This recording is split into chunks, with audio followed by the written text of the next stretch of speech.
We have a quorum. 12 o'clock, time to start. Thank you, everybody. Welcome to the Developers Impact Fee Advisory Committee. Dave Jorgensen, chair for the meeting. And looking over the agenda, I see also online, we have several, but for those of you don't know, we have a few in the room here. I was just told by Chloe, we have a quorum. I'm looking at all the names here. I know some of the names, not all. That's okay. We'll just learn as we go if there's somebody I need to point to. Okay. With that in mind, we'll call the meeting to order. Looking at the agenda, first item of business is review of the minutes and any discussion. Otherwise, I'll look for a motion to approve the last meeting. Looking for raise of hands. I really can't read this very good. Corbin, do you have a motion? Yeah, I move to approve the meeting minutes from July 14th, 2021. Corbin motion. Tony? I'll second that. Tony, any discussion on the minutes?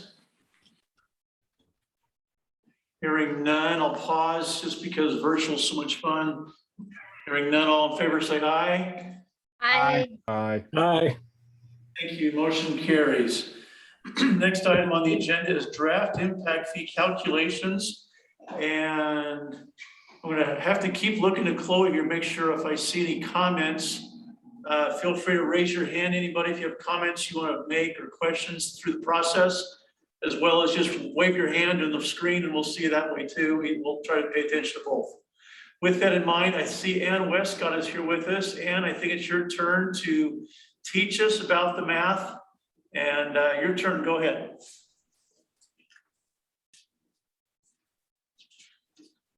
Can you hear us, Ann? Thank you, Mr. Chair. I just want to confirm you can see my screen that has growth projections on it.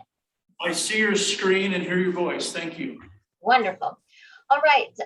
Remember in our last meeting, you reviewed all the capital improvement programs. We made some of the edits that were suggested at that time. The only thing that's changed with the growth projections is we've received more updated information. 241,000 is a number for 2021 that Compass has derived, even though the census data came out yesterday. I believe this is still their trend number, but if they update, we'll update again. But I think we're really, really close.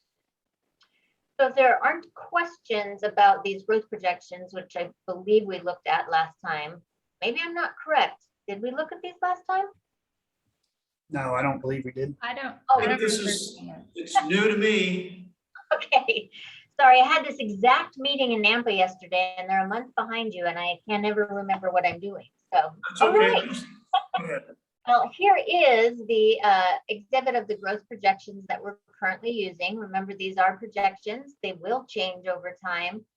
My sources are Compass's analysis, the census, American Community Survey, Boise building permit data, and then the Thornton Oliver Keller commercial vacancy report for this non-residential space.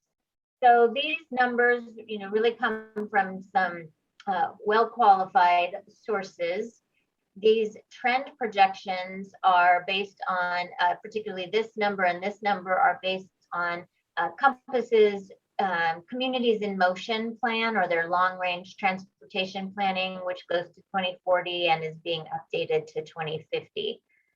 This breakdown of single family to multifamily is based on parcel data within the Ada County Assessor's Office, as well as information from Boise. The non-residential square foot is specifically drawn from that non-residential square footage report from Thornton Oliver Keller. So this would be the growth that we would be dividing by within the capital improvement plans to derive the growth, but we are looking at an 80-20% split between residential and non-residential in terms of the share of the cost of the capital. Any questions about the growth? Does that look right to you? Can you see 120 houses a year going in, or residential units? So this is, I'll just jump in first. Others feel free to do so. I follow the population growth trends for the state of Idaho fairly consistency. I don't know that I can say I know Boise specifically, but I could probably get that information. Single family permits, I do know those numbers very well. I can go back and double check for you. It's interesting, the single family, multifamily split is changing here in Boise.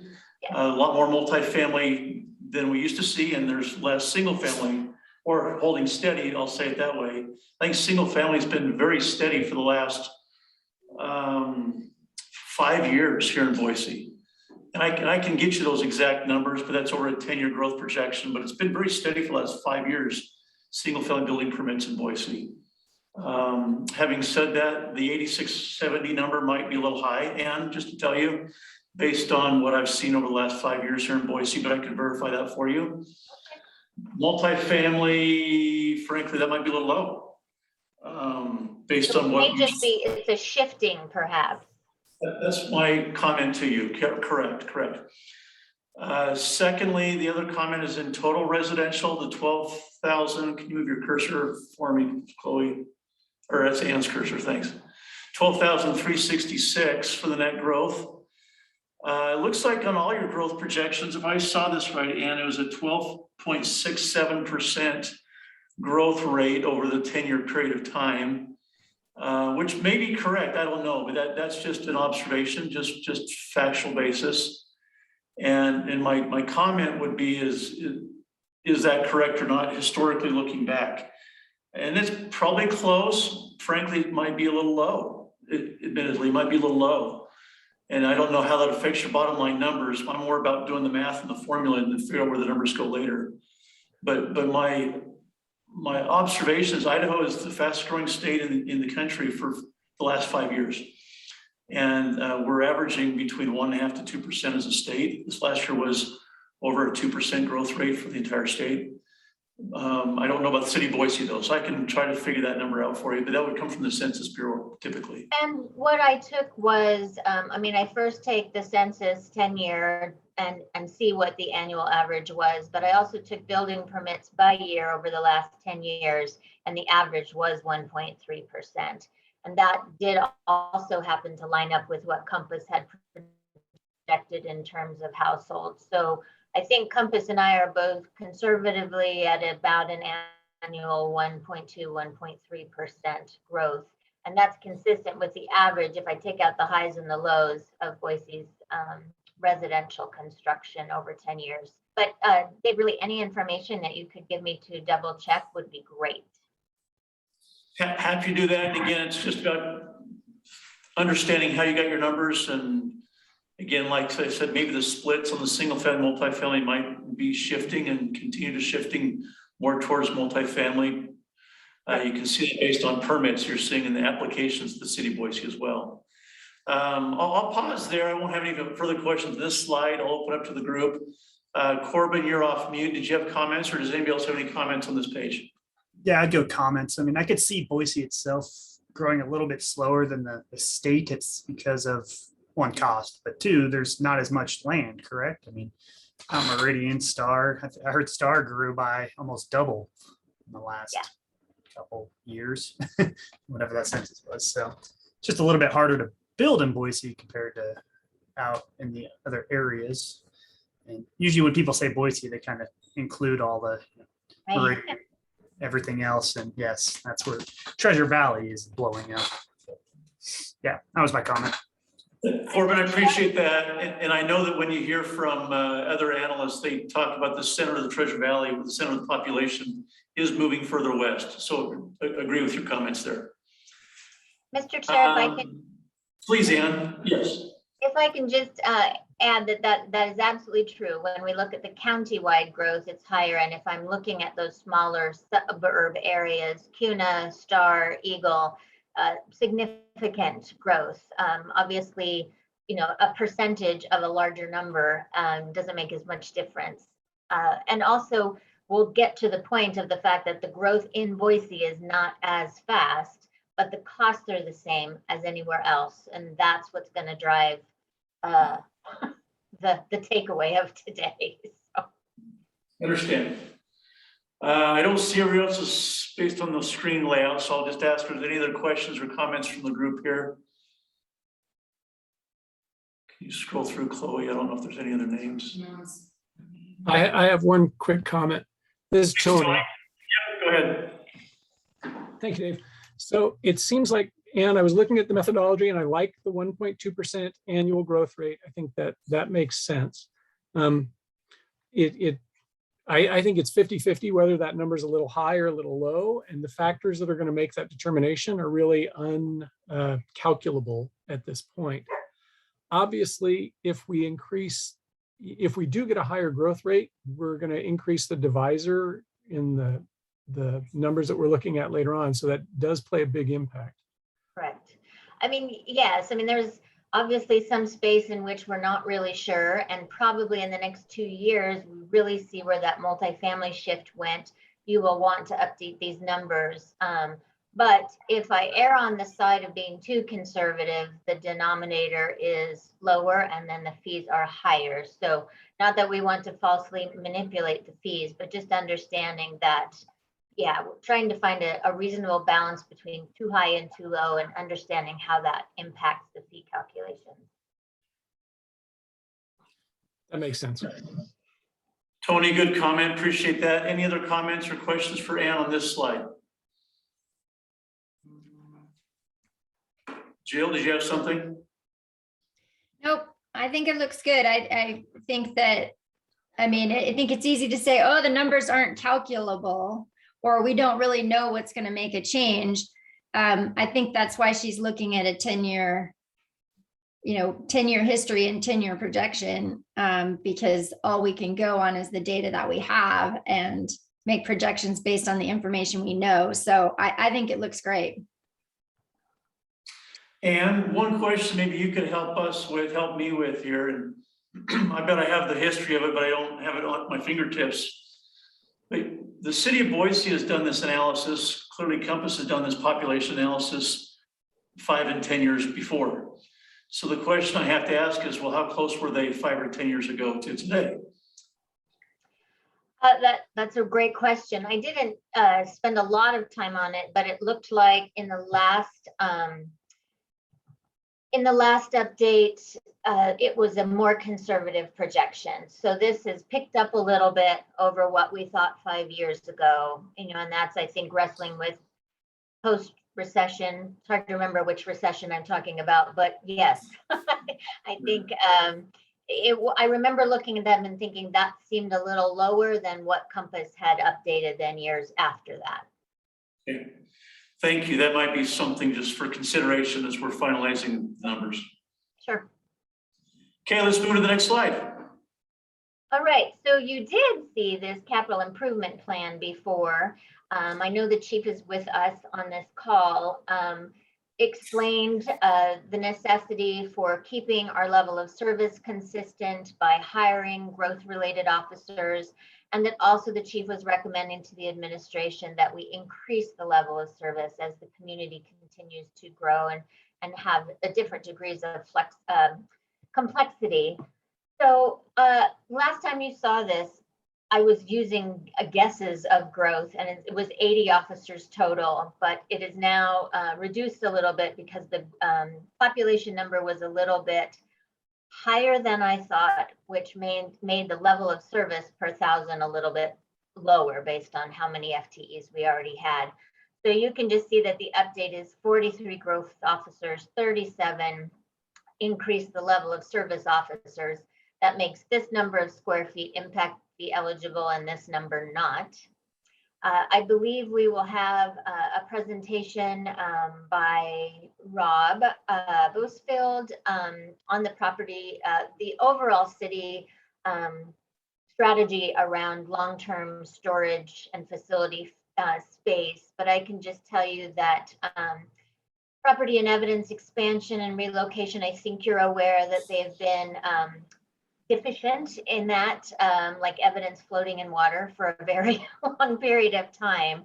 And so this effort is really to have a long-term strategy to make sure that we have property and evidence to meet current needs and then future. So this 20% is broken down based on square footage of how much we're replacing, how much we're expanding for current deficiencies, and then how much we're expanding to accommodate the increase in property and evidence storage as we grow. So I would I would suggest we wait until Rob presents. I know he has a couple of slides just to show you what the long-term strategy is, but the proportional share for police would be this 740,000. And then we talked about the radios. The numbers have gone down a little bit because it's fewer officers. Let's see, kind of give you a, yes, I just mentioned all of those things. Okay, so that gets us to the fee calculations. We're trying to recover this $8.5 million in impact fee eligible capital, things we need to build or buy. And this is the methodology that I believe you are all familiar with in terms of apportioning this $8 million out by population or equivalent dwelling units, so that some units, such as those under 700 square feet, have less than one person anticipated, and units over 3,200 square feet have an assumed 3 people. And so we take that $8 million, we divide it out by the current number of people, or the current number of thousands of square feet. And then we multiply these numbers by these factors of how many people live in each size of these 5 different residential or 3 different non-residential categories. So as I've said at the beginning, our growth estimates haven't changed very much.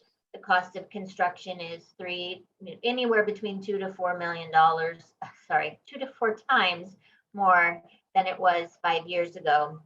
And one of the recommendations that the administration and I've talked about is ways that we can make sure we are inflating costs as we go, rather than waiting until we're not even in the realistic realm. And that is probably a process that needs to have your committee involved, regularly in reviewing cost estimates as well. But just to give you a quick kind of review, you used to pay, let's see, right now we're paying $68. If I'm building an apartment, I'm paying $68 for my police impact fee. It would increase to $112. I'm paying, if I am building a larger home, I'm paying $321 now. I'd pay $532. For non-residential and residential, one of the things that switched here is as you're going into having more retail space coming in as we continue to grow. For example, industrial would go from $39 to $140 per 1,000 square feet.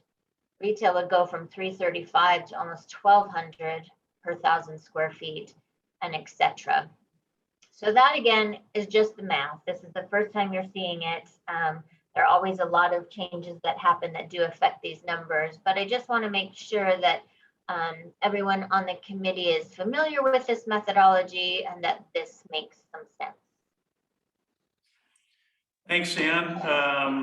I'll open it up I have a few questions, but I won't dominate this next slide yet. I'll ask if the committee has any questions for Ann about methodology or anything else in the slide. Corbin, it looks like your name's off mute. Go ahead, Corbin, then Tony second. I wasn't off mute, but so I was doing the math. So for the residential, it looks like it's a 65% increase across the board for the most part. Okay. I mean, I'm seeing 65 almost equally throughout. So there is really no very small differences between the two. Right. Okay. Sorry, doing math. I don't have a question yet, but it seems high. Okay, Tony, your turn. And then Ann, you can respond. And could you pan up on this slide to the capital improvement portion again? Yeah. So the number that stood out for me was the 20% number in the property and evidence expansion relocation. Mm-hmm. When we're talking about a 13% increase in the population, can you explain to me why why we're looking at 20% of that coming on development impact? Absolutely. Actually, I'm going to defer that to Rob. Maybe it would be a good idea. I don't know, Chloe or Mr. Chair, if you wanted to divert to the other part of your agenda to let Rob kind of go through this overall strategy, because this may be a question that comes up. Sometimes when I'm doing things like this and I don't know what portion of the new facility is related to growth, I would just use the growth percentage, like 13%. When a facility has been more specifically scoped, there may be a reason for the 20%, and I can go search for it, or we can turn this over to Rob for a minute. Is Rob there? I am here. Okay, sorry. Chair, it's your discretion. I'm happy to tackle it now if you'd like. And Dave, just if this was going to be addressed later on, I'm okay to wait for that answer and we can talk about it later on in the presentation as well. Okay, it will be relevant to all of these capital improvement plans. So I'm content to wait until later then, Dave, if that's okay with you, so we don't disrupt the flow of this. Am I still on mute? Okay, let me help out. There was a loud train that was blaring by just a minute ago, and so Chloe put me on mute so we wouldn't blare your ears over there. But I did hear all your comments. I guess, Rob, I'll just ask you, instead of having two presentations going back and forth, which might be confusing, is it fairly easy to answer the question now, or should we just defer the question to later, Rob? Chair, it's pretty easy to answer now.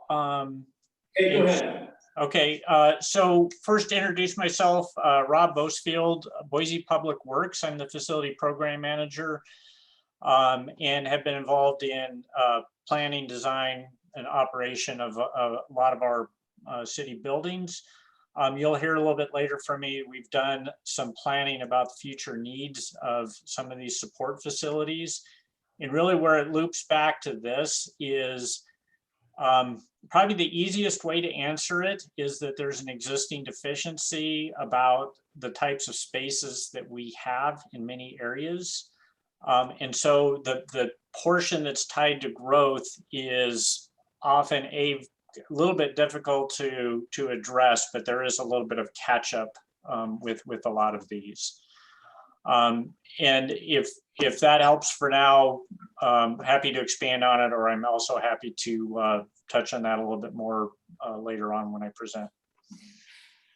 I'm gonna bet there's more details to that. So Tony's okay if we defer a little bit further to later? That sounds good to me, Dave. Okay, Rob, thanks for the summary answer, and we'll get more from you later, if that's okay. Very good. Okay, any other questions from the group for Ann on this slide? I have a couple, but I'll defer to the group first. I don't see any hands or anybody's waving at me. Okay, so Ann, can you help me understand on the column of capital improvement CIP value, where the values came from? The values come from the city engineer's facilities office based on the most current thing we have built.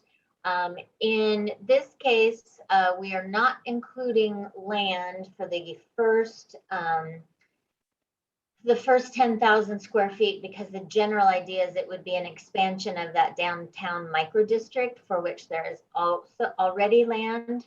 But this additional 9,000 square feet does include a little bit of land cost in it. Again, you know, it depends on where we're constructing and when we're constructing, but I believe that the current dollar amounts I'm using in Ada County are about $600 per square foot without land, and closer to $650. And I think some of that land cost, no, that was a person on the Ada County committee that did some research on land cost, but let me just look here and make sure that that's exactly correct. That number is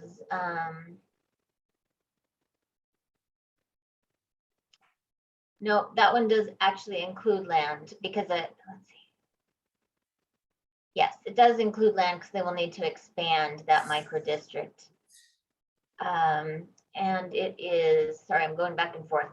This one is actually still in at $581 per square foot based on a recent calculation of fire stations. But that number obviously is a moving target as we go. Okay, so this is the police station category, but I'm following everything you just said. And I wrote down two numbers, the $581 per square foot for the buildings, and I did the math for you, it was $627 per square foot on the first line item anyway, for the 10,615 square feet. I don't know if I've seen very many buildings built for $600 a square foot in this valley. So I have to wonder if that's existing level of service or if we're expanding levels of service.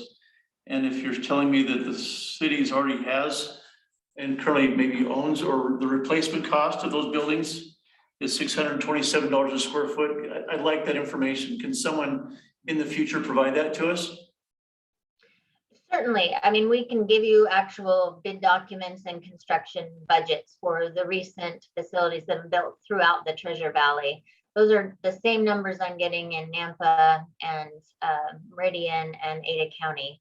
As their facilities managers are pulling the most recent costs per square foot, those are the numbers they're giving me. Sure. So one of the questions always comes up, are we maintaining level of service or are we extending levels of service? The levels of service is hard to define sometimes, I believe. And so that's the building industry is going to be asking on all these, and maybe not so much on the police, but the fire especially, as well as other, maybe parks too. But are we maintaining levels of service or are we expanding levels of service with these facilities? And that is the primary question, isn't it? Yes. So that's why I've broken down these two spaces. In order to keep your level of service at the amount that it is today, we'd need 43 more officers. There's no space for those officers at the existing police headquarters. They would need this many more square feet to accommodate 43 officers. We wouldn't build that if not for growth, if we were not to hire these. So this is, if we agree that it's $627 a square foot, and that number is obviously debatable, then this is not an increase in the level of service. This is an increase in the level of service. So anything built to accommodate these additional 37 officers has to come from the general fund, cannot come from impact fees. You've answered my questions. Thank you. Yay. I do recognize the note at the bottom, the capital improvements costs. If you slide down further to the bottom of your page there, you mentioned that the costs are 3 to 4 times what the costs were in 2016. I just say, as for point of reference, the median sales price for homes is only up about 100, and actually new construction, an 80% increase over the last 5 years. So a 300 to 400% increase on these size of buildings raises questions in my mind when the cost of construction maybe hasn't gone up that much. And it may also be a change in scope. It's not that it's an improvement in the level of service of the facility, but it may have to do with whether or not there are additional utility requirements or site development requirements that we might not have assumed in previous versions. And I didn't do the last update, so I'm not sure where those costs would have come from at that time. But yes, I'm just giving you what the numbers are given to me now, and that obviously I think there's more information we can give you about those comps or where we're pulling that number. And I appreciate that. I see Travis's hands in the air waving, flapping at me saying, I have something to say. Go ahead, Travis. Oh, no, I was just gonna ask if, and was the 3 to 4 times, was that a reference to the per square foot cost or the overall CIP Just cost? the overall police cost. And I was just doing a quick look between how can I explain why these fees are 65% higher? And part of it is our growth staying relatively stable, while construction of just, weaponry didn't go up that much, obviously, but the construction costs, I mean, it was just the construction of cost of the whole building, and it may have been scoped differently because I don't have information on what the CIP projects had they been scoped. So that may be too high. My 3 to 4 times. That was kind of a quick comparison. Travis, you have a follow-up? No, thank you. Okay, Jill, your turn. Well, it sounds like what Anne's saying is a nice version of it may have been incorrect in 2016. Oh, I don't know. I just mean it may have been based on different assumptions. So Like I said, a nice version. Okay, thank you. Travis, you have a follow-up? You're on mute. Go ahead, Travis. Oh, yeah, no, just to that point, not to call anyone out, I think anyone here was involved in that, but, there were increases for the micro district along the way. So, comparing it to what the fees were that we've been collecting, we're still paying back the general fund, probably over the next, at current collection rates, probably 3 to 4 years. So we've been under collecting police for years.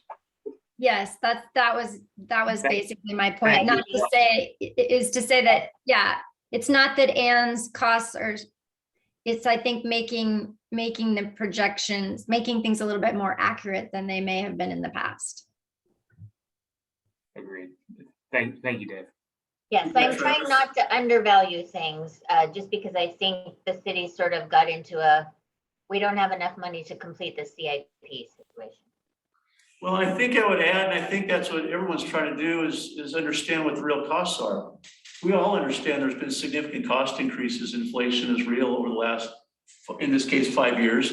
You can go back longer than that as well, but we all understand, we're trying to understand the real costs going forward. And also, we're not trying to do any scope increases as well, at least not have growth pay for scope increase. Right. Yes.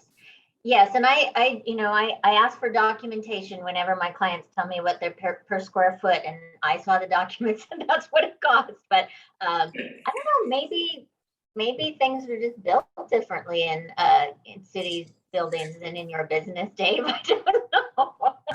I can get you some commercial construction costs, Ann. They're not gonna be much different.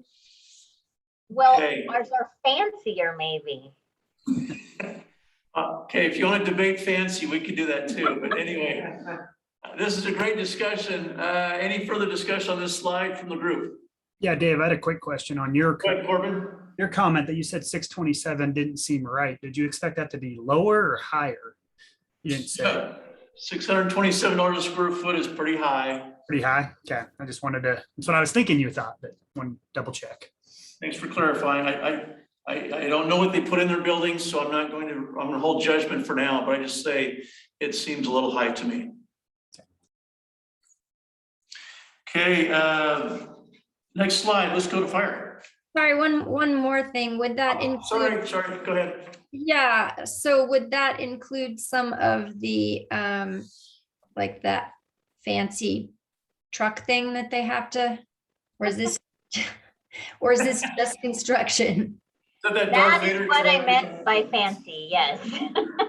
Yeah, I mean, aren't I they do getting know some that- like big fancy, like necessary vehicle for saving people?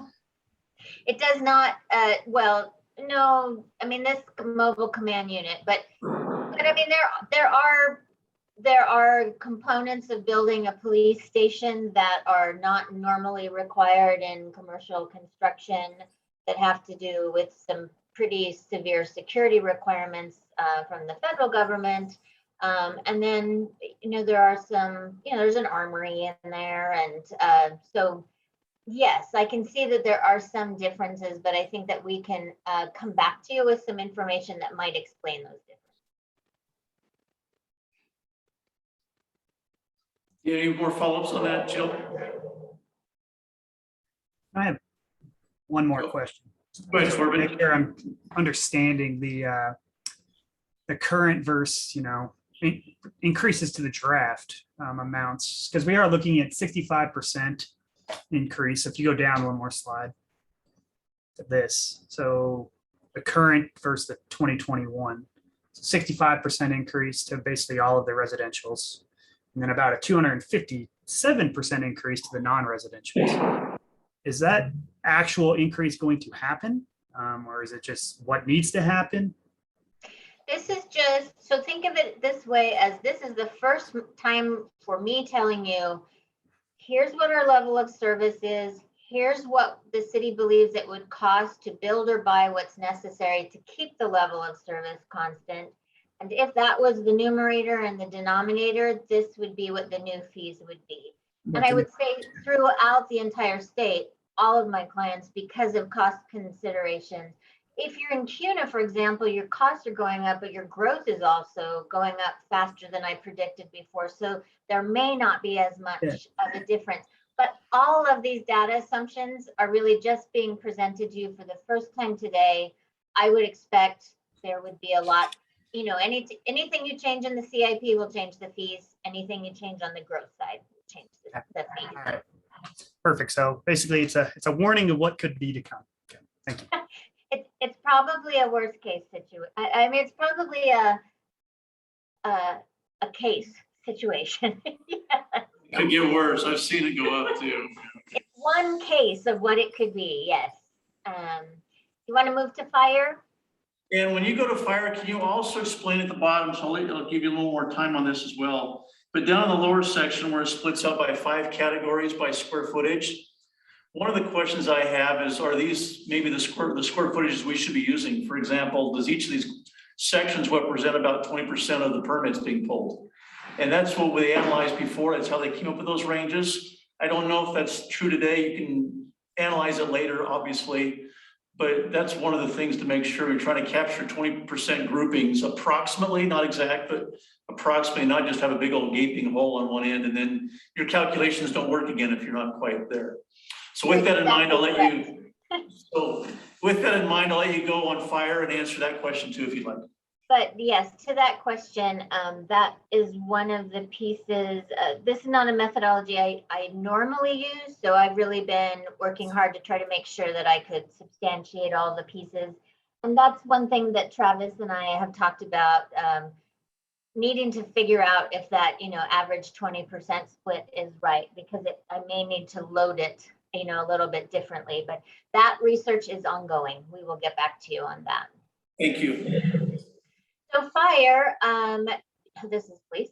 So fire, originally looking at growth, and I want to remind you on the first page, I said, this is all assuming there's no major annexation of the Southwest. These little parcels that are in the news, that doesn't make that much difference. But in the past, we've been talking about even, you know, up to 4 or 5 stations. Originally, we were talking about 3 stations with the fire chief, northwest, southwest, and then something south, more in the industrial part of the city.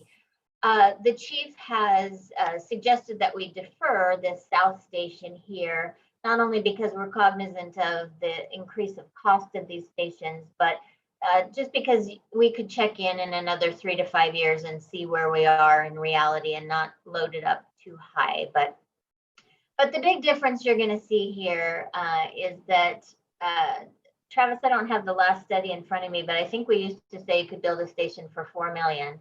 And I plugged in $7.5 million, and the engineering office said, we've already bid these out, and it's actually $11.5 million. So this is that same conversation we're having about what the city will have to pay to build these stations.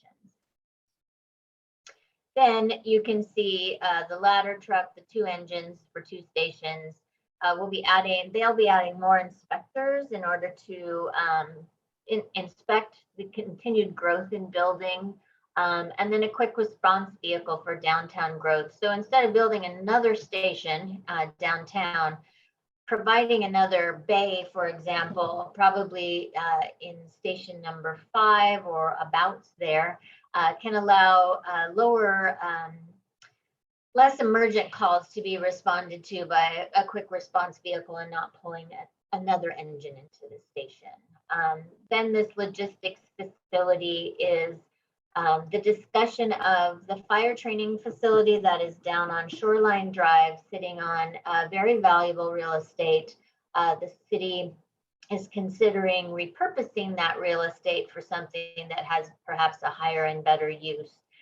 Moving this logistics facility somewhere else, this would be the estimated cost of that facility, and this 35% again is based on square footage, and logistics is where fleet is for fire. And so the number and type of units that we have to park or be able to maintain in there is far more what drives this percentage than the growth rate. But so, yes, I mean, these numbers are a lot higher than they were 5 years ago, which were a lot higher than they were 5 years prior to that. And that's all I have to say about that, but I believe the chief is on the line as well if there are questions. Okay, thanks, Ann. Appreciate that. Any questions for Ann or for the chief?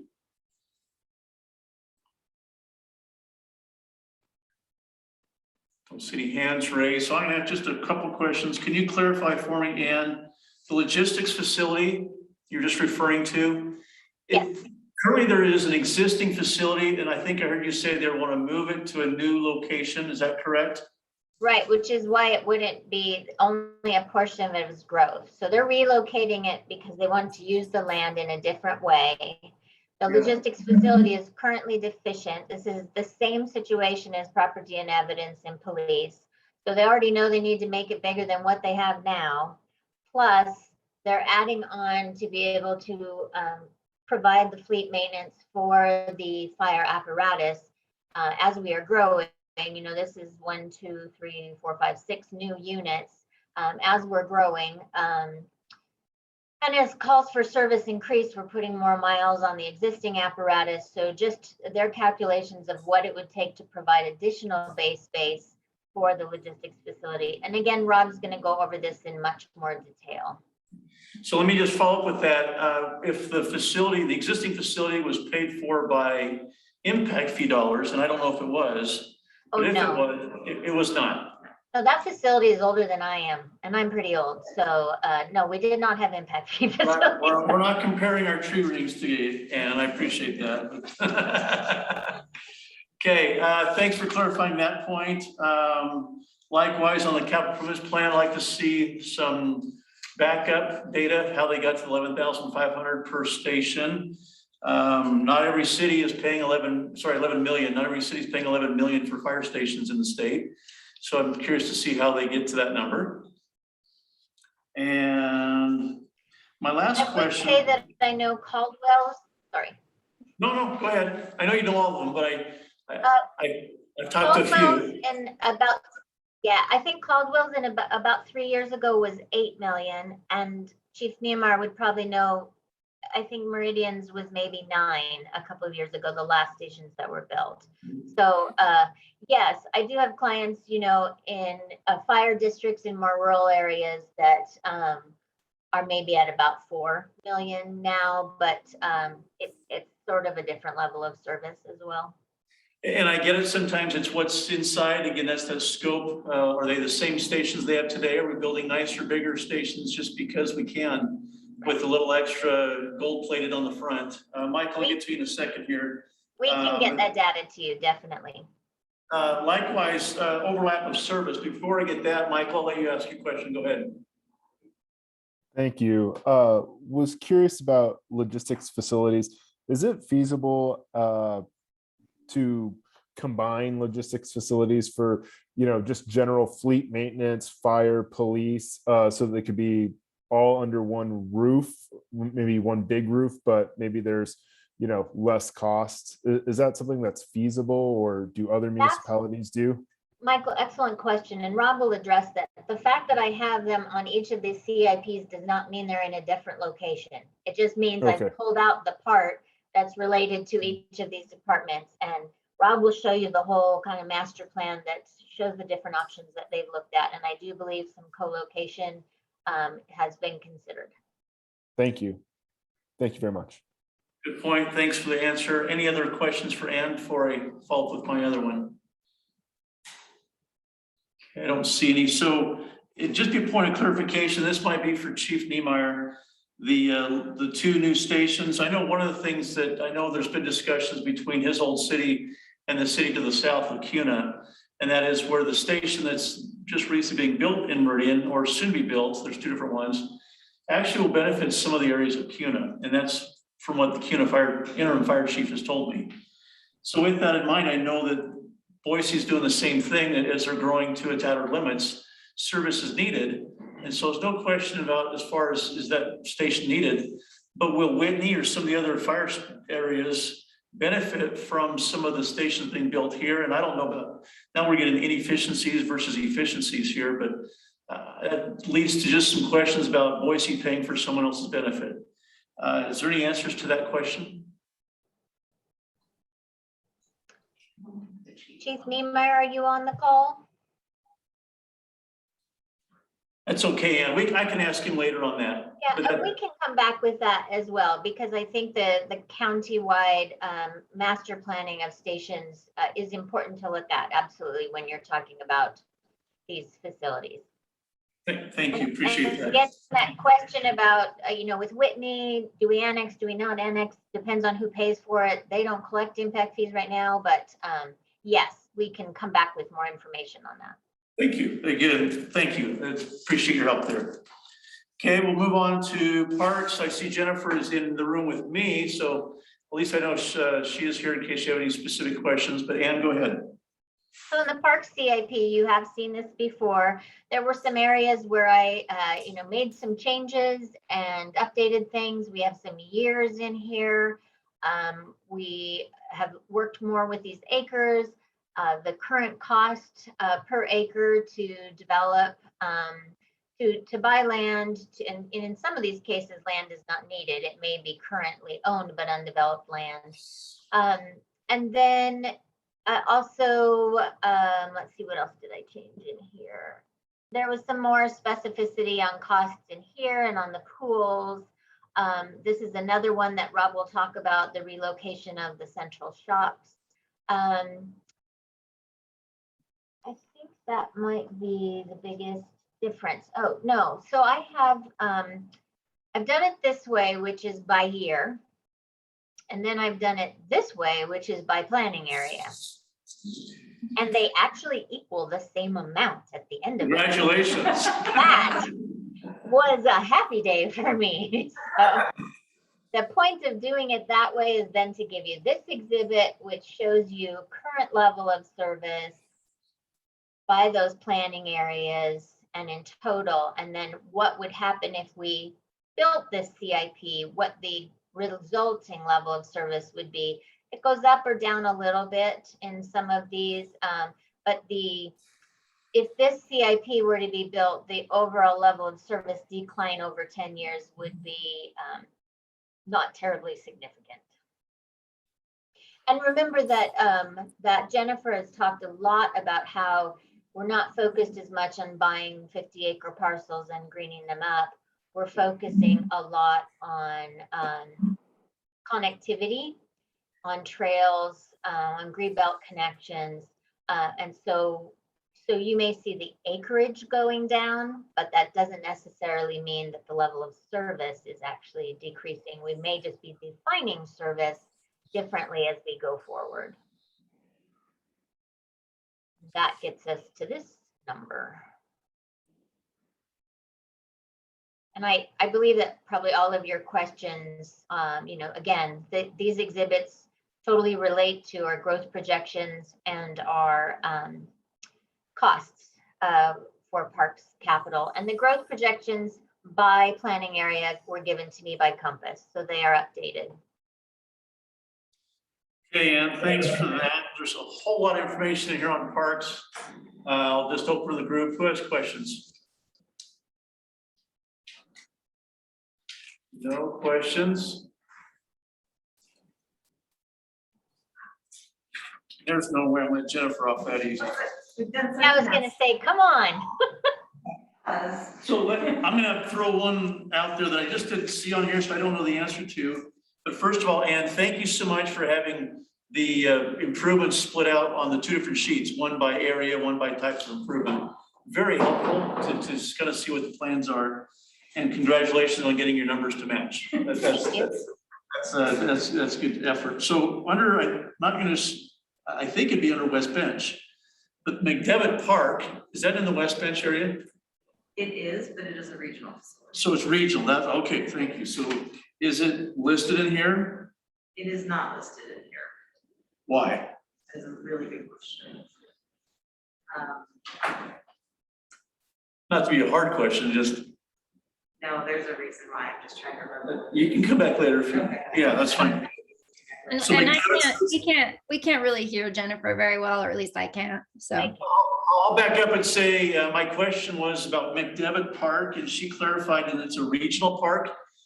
For those of you who don't know, it's on Eagle Road, on the far western edge of the city, at the corner of McMillan and Eagle Road, and partially improved. There's really nice baseball fields, and there's also other parts that's not improved. And now I'm going to speak selfishly and say I live in the west area. I can walk to that site. Why is it not on the list, at least in the next 10 years? Because I have a few neighbors that have asked me that question. And so, so if you could just find out if it's, what's the plans are. Okay, thank you. And likewise, second question, I see that you kind of dropped in an amount of 500,000 for each of the park connectivities for growth. Is that based on a certain acre? Is that just a flat out guess? That's Yes, a is it- flat out guess, because in each of these areas, they haven't spec'd what property they're going to acquire, how many acres. This was kind of just Jennifer's best guess that's probably a plugged figure at this point of what they think it would cost. Totally get it, yeah, and I would expect that to be, unless you had something figured out, I would guess that's a guess. No, but I tried to tie it at least to like, especially for these park access parcels, this is where we would be looking at creating connections to get people to facilities. And so that would basically be like buying a house and knocking it down and creating a pathway through it. Oh, if that's okay, an option. okay. And since our average home buy price is now over Right. 500,000, Right. that was kind of what my thought process was behind that one. Okay, thank you for clarifying that.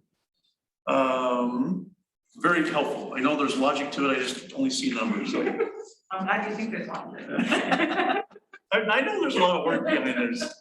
I really do, and I really appreciate all the efforts from a lot of people to get to this point. Other questions from the group here on the numbers? Okay, I can go make ahead, a Corbin. comment that, I mean, we're talking about some pretty big percentage gains going to be asked for moving forward. I mean, some of these are going to be over, it's going to be over 100%, potentially close to 200%. Or more. And then, especially with the office, just doing the police and fire, I'm seeing a 500% increase for office for current compared to proposed. So something to keep in mind. It would be nice to have a percentage of increase between, current and proposed moving forward. I didn't want to see you cry, so I usually I don't know. put those numbers. It I'd is like the, to see, if you want reality to that we're looking calculate at that, go for it. it's the reality. So. So, and the fee payers are paying attention, whether you tell us or not, they know what the increases are gonna be. I know, so I'd rather you come up with it than me, but I do know that Travis actually has an exhibit as well that might be easier to look at. And Travis, maybe you want to share that now. I know I need to leave time for Rob and other discussion. Well, before Travis does, I'll just say this. I do know there's a healthy discussion with the last CIP with the city council.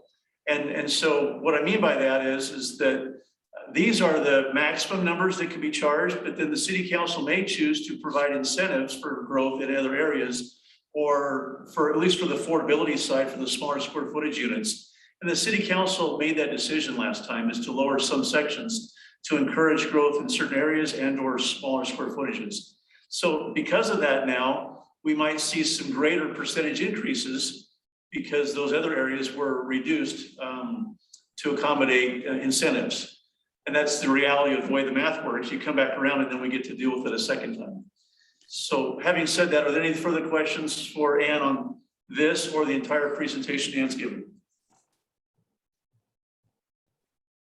Hearing none. Ann, great job. Great presentation. We look forward to some answers to a few of our questions, but you did a great job today. Thank you so much. Okay, I'm looking at the screen of faces now. I can see you all. Before it's only about 4 of you, so you're back on. Next item on the agenda is capital improvements plan support facilities. Is that for you, Rob? That is.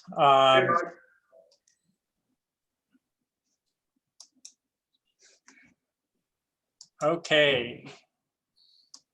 The obligatory check, everybody can see my screen? Yes. Okay.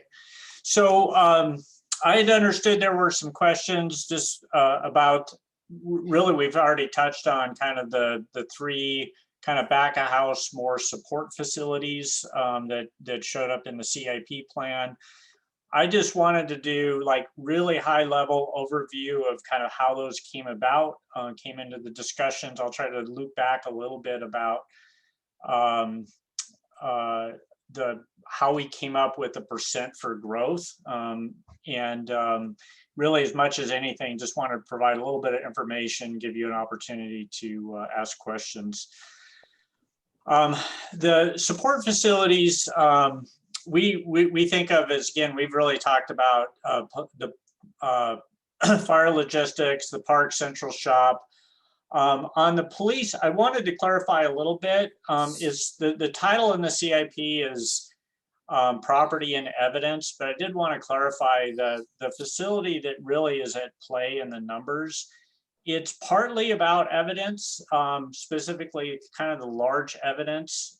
Most of the evidence is stored through, basically we lease space from the county, but this is kind of the large evidence. The building also does, a big component of it is to also house some of the special operations vehicles and functions. So just wanted to clarify that up front. We have a number of, besides those facilities, we have a number of other kind of back of house support facilities that are, right now they're kind of scattered in all different parts of town, but they have some things in common. One is that there is very limited site availability and ability to expand as the need and the growth, the community growth that they need to support happens. This is a picture of the main parks shop that's in Julie Davis Park. Just an example where it's really landlocked around as the number of parks has expanded.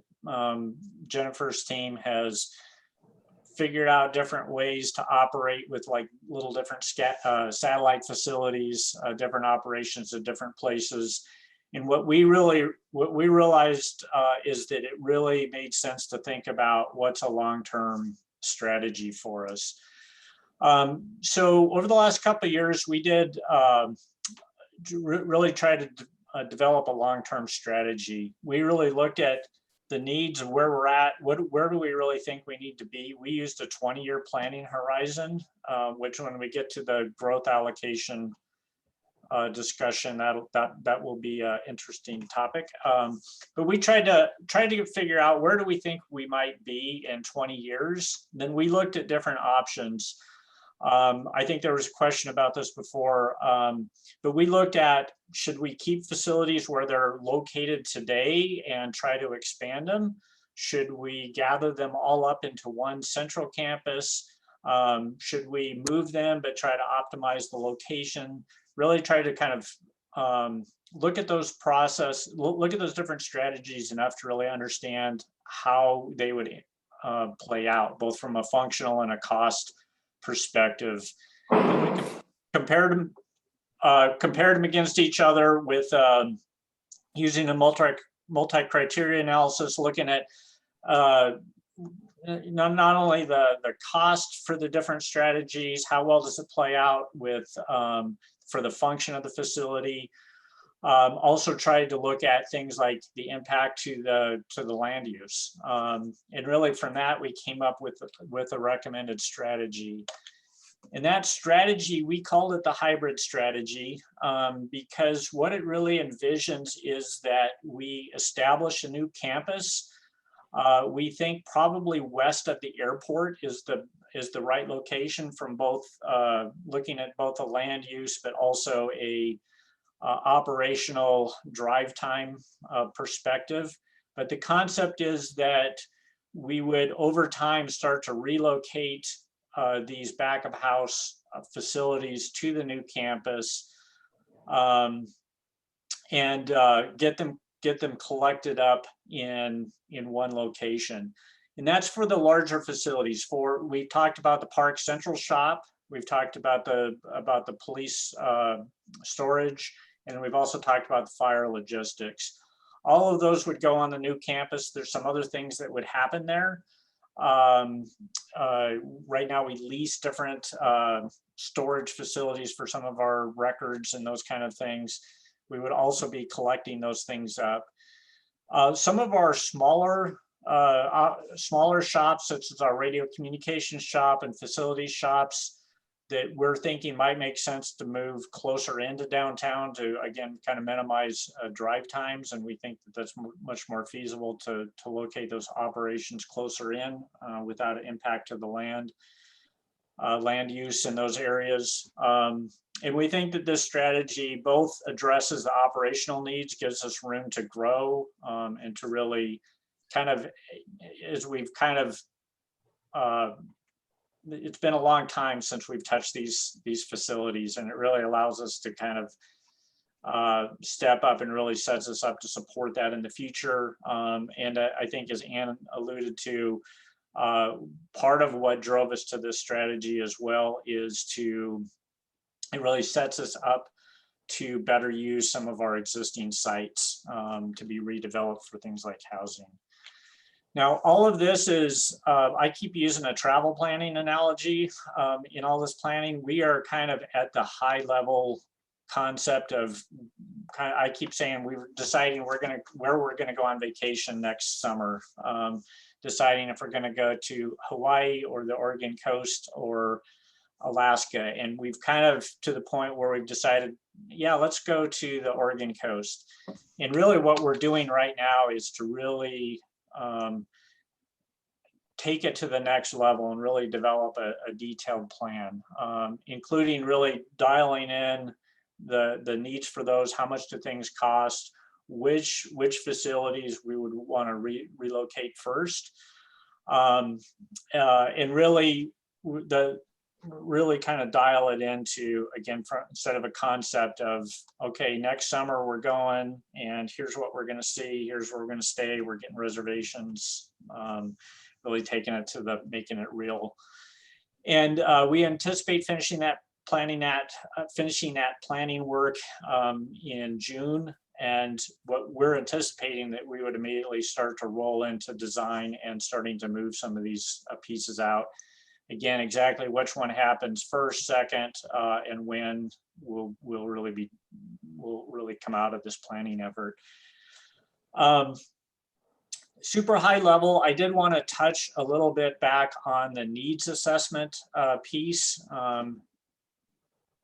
And I guess, unless there's any questions, I'll just stop sharing so I can see whatever questions we have. One thing I did want to touch on is the question, loop back about the question about how did we come up with the percentage allocated to growth? And one of the tricky things in my mind, with these facilities are it's a little bit different, like a fire station, you have like smaller discrete steps that you can take. These support facilities are kind of bigger chunks. So actually, you're not going to go out and do an expansion every 10 years to these. So I can just the wheels are turning in my head listening to the discussion about, what is the best way to really attribute that to growth. But what we did, the methodology that we used and what you've seen in the initial calculations, we simply looked at what is the future state, what's the future size of the building versus the existing size. So like the park shop, our initial estimates were we really need double the facilities that we have today. And so, I'm sorry, not double, but a 50% increase. And so 50% of the new facility was attributed to growth. Same thing for fire logistics. The police was a little trickier because it is, right now their facilities are located in a leased facility that how well it's used, it's and how well it's laid out is a little, I'll say, a little trickier to figure out what's, again, existing, what do they have versus, what would you really need if you had a more efficient purpose-built facility. And so that one was a little bit more of an estimate of this is really how much, if you had an equivalent facility today, this is how much we think they would use versus the future. And I think we could get more information so you can kind of see the details of those calculations. We could send those along, but that maybe in my mind is maybe a little simplistic, but that's where the numbers came from. I think one of the trickier things for me, just thinking about this, is we've also looked at a 20-year planning horizon for these support facilities. This is a 10-year window. How much of that growth happens in 10 years versus 20 years? Interesting topic. So with that, I'll just pause. I see one question. If there's others, be happy to try to address them. Rob, thanks for the comments and the analysis and your efforts. Michael, you have a question? Yeah. Hey, thank you, Rob, for taking the time to kind of lay out the idea of your Oregon Coast vacation to us. Was kind of wondering if, you kind of alluded to, or Ann alluded to, like, the fire logistics would go away. What would happen if we did this commingle or co-location to I think it's just the Boise fleet service off of Dorman and Orchard? What happens to that location in this scenario? So Chair and Commissioner or committee member, I'm not quite, yeah, sorry. You're good. You're good, Rob. Anyway, so the fleet services, when we analyzed it, we felt like it was in a good location. We envisioned it staying right there. Okay. And part of the benefit of having it there is pretty good access to transportation. That's a little bit of why we're thinking that this new campus will likely land in that vicinity, because there are ties from the operational, many of these operations to fleet, our fleet services supports those.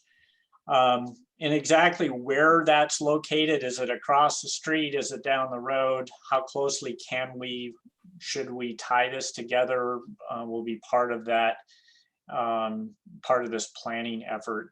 We really hope to be by this time next year to really have the actual site and a concept and really have those things nailed down. Sounds like it'll still stay there. Okay, thank you very much. And Rob, for the record, you can just always refer to me as intern, since I'm pretty sure that was my title when I first met you. So thank you, Rob. Thank you. Thank you, Michael. Tony, I see your hand raised. Yeah, go ahead. Excellent. My internet's a little spotty, so if I break up, let me know. When I aggregate the three areas for this sort of support stuff, we're talking about $16,275,000, of which we're attributing $6 million directly to impact fees, basically directly to growth. And we're talking 37% there. In the absence of growth, obviously the fact that we're splitting this would seem to indicate that in the absence of growth, we would build some of these facilities anyway. I'm just having a hard time coming up with the idea that growth is attributable to 37% of that, when our projections for growth numbers are a third of the 37%. And one of the issues that kind of, I guess, kind of where I was going with the planning horizon is that, again, we used a 20-year planning horizon where we think that the city population growth is going to be somewhere a little bit more than 20%, I think is what Compass was projecting. And so that may be part of that equation of you know, how do we factor in how much of that growth happens within a 10-year window? Maybe part of it. I still get there's a gap, even if you say between 20% and 37%. And that's something to be honest, I think maybe Ann and Travis and I maybe should sit down and kind of think about that a little bit more. Is there a better way to try to carve out what is the true growth percentage? And I would say that is exactly what I'm looking for, is a stronger justification for those numbers. They could well be right. But if we're looking at a 20-year window and we're trying to squeeze that into a 10-year development impact fee structure, it seems like we're front loading a lot of that impact into these 10 years. Yeah, and it's an interesting, maybe an interesting, I don't know, just philosophical question. I'm just kind of thinking through, is like, when you have these facilities that you can't just build just 10 years worth of growth at a time, how do you plan for that? How does that work? So anyway, we'll loop back. Thank you. Thank you.